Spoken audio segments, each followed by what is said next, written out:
Hello అండి. Welcome to Prasad's kitchen. నేను మీ ప్రసాద్ వేములపల్లి. ఈరోజు కొంచెం కూడా చేదు లేకుండా కాకరకాయ బెల్లం కూర తయారు చేశానండి. చాలా బాగుంటుంది. కాకరకాయతో ఎన్నో రకాలు మనం రెసిపీలు తయారు చేస్తూ ఉంటాం కదా! ఈ కూరను కూడా ఈ విధంగా తయారు చేసుకున్నాం అనుకోండి, నోటికి తీయగా, కారంగా, కొంచెం చిరుచేదుతో చాలా అంటే చాలా బాగుంటుందండి.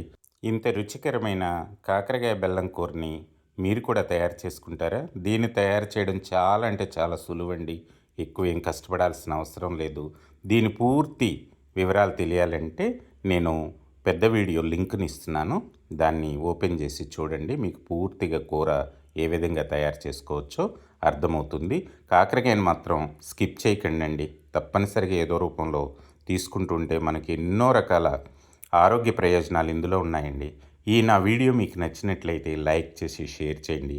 థ్యాంక్ యూ అండి.